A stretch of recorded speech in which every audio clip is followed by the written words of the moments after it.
want to ask you first and foremost, who do you see winning Saturday night? I got Crawford winning a split. I got Crawford winning a split decision or possible draw. When the fight was first announced, it was Yeah, all pretty much Canelo. And as we get closer, I'm hearing more and more Crawford. Why do you think that is suddenly? because all of those guys at that weight, 54, 47, they all walk around at like 70.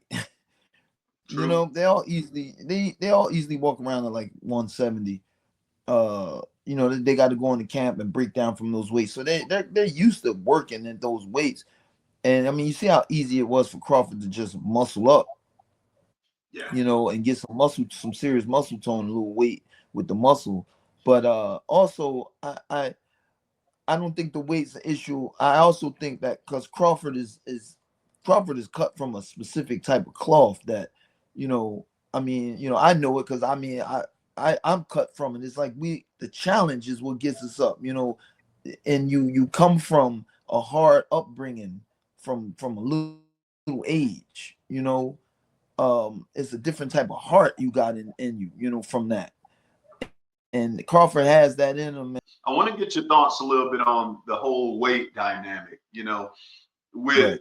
Canelo fighting in the higher weight division, obviously most people say benefit Canelo, but it takes me back to the whole Mayweather Pacquiao scenario. I remember circa 2007, 2008 time frame, Mayweather entered the ring fight night. I forget which fight it was. Might have been Judah, somewhere around there, but I know he entered the ring at roughly 146. And he was Uh-huh. always seen as the bigger guy, but around the same time, we saw Pacquiao enter the ring at 148, 149, and he was fighting in the lower division. So, although Mayweather was the taller guy vertically, Pacquiao was a little more dense, a little more whatever, and it wasn't quite what we thought. So, this whole weight thing, is it our Right. perception or is it deception? Is it a benefit to Canelo, or what do you think? It's our perception, because we hear, oh, he's 160 or he's over, and it's a couple pounds. I mean, a couple pounds to fighters. Of course, there's weight classes, and if the guy loses weight, if the guy doesn't make weight, he doesn't make the 154 pound weight. He's 155 or 156. Then, oh, he's coming in heavier. He's gonna hit harder. Come on, man, a couple pounds, like, what I'm saying? Just a couple pounds. Nah, I don't think the weight is going to be an issue. I really don't, because in training camp, and Crawford's got a dope trainer, Bullmac. They're bringing in heavier guys. You know what I'm Yeah, saying? He's sparring heavy guys all for 8 weeks. So he's used to that power, that strength, that size, that weight. He's used to moving that around in the ring. yeah. It's just all about the consistent training and the mindset that comes behind that training. So I don't think the weight's not a big issue to them. It's a big issue to us or those on the outside. Got you. So, one of the things that I'm hearing associated with Crawford in a potential victory in this fight, a lot of people are using the word skills. And I'm going to be honest, for me, it's not to say Crawford doesn't have skills. I think anyone would be ignorant to suggest that Terence Crawford doesn't have skills.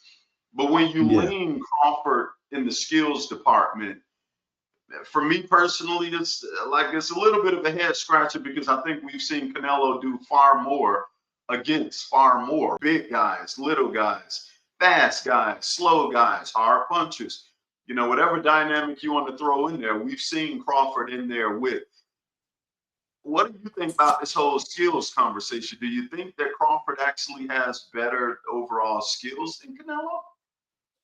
Nah, I wouldn't say that. I wouldn't easily say, oh, Crawford, man, he better than. Nah, well, I mean, look, like you said, we've seen Canelo do some great things, some craftsmanship like work against guys like shoot, what's the guy name from the UK? Fast Hands, Amir Khan. Oh my goodness, the way he just sat back and was comfortable, and boom, one shot, gone. We seen some the work that Canelo has done, like you said, with the big guys. With Kovalev. Yeah. Even though it's going to be a difference in speed and agility in Crawford, but I'd give a little edge on skill to Canelo, just a little bit. You know what I mean? Not too far. You know, but the edge that I would give Crawford would be the willingness to adapt, the adaptation of going in, trying other stuff, you know, trying to do other things. Whereas Canelo, he really don't have to, because his style is so solid. You know, it is a solid style. You know, the defense, the offense, he takes his time, and so when he presses you, when he does what he wants. Crawford is going to show us, he's going to have to show us how to get Canelo uncomfortable in there. That's what's going to be the key for him, making Canelo uncomfortable. Nobody's ever really made or taken a dedicated effort to go to Canelo to the body. I would like to see if Crawford is confident enough to get in close enough to try to dedicate to the body. If I don't see him go to the body early and often, I think he loses the fight, because you're not going to stand on the outside and beat Canelo. I don't think. He's going to have to make it a rough fight. He's going to have to bring the fight to Canelo. Is he going to be confident enough to stay in that close, to land the body work in order to make it that kind of fight? What do you think about that? I think you're right. I think he does need to go to the body. I think he needs to variate to that body and head feints. He's gotta find a spot in a almost impregnable defense. You know what I'm saying? In order to land punches and score enough to even sway two of the judges, you know, or three of the judges. You know, so, or I'm sorry, two of the judges. But yeah, he's gonna have to.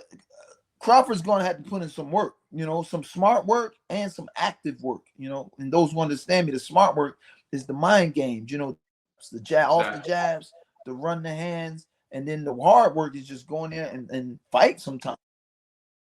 Notice with Crawford, you know, he has that killer instinct, and when you hit him, he wants to get back at you. But in my mind, right. And I want to ask you, does that work against him? Does he have to be extra cautious defensively, or can he be the Crawford we see that's going to go right back at you when he gets hit? He has to be a different Crawford a little bit in that area. Like you were saying, you know, Crawford, like I was saying, Crawford is a fighter with heart and passion.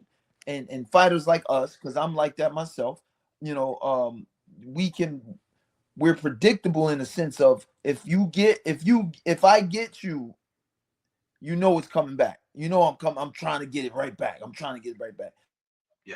So of course Canelo's team see that, and they could provoke certain type of exchanges with Crawford and try to set him up with that. Or Crawford can be on a different level. Hey, I'm gonna push that to the side. This is the mega Omega fights. I'm going to fight so smart.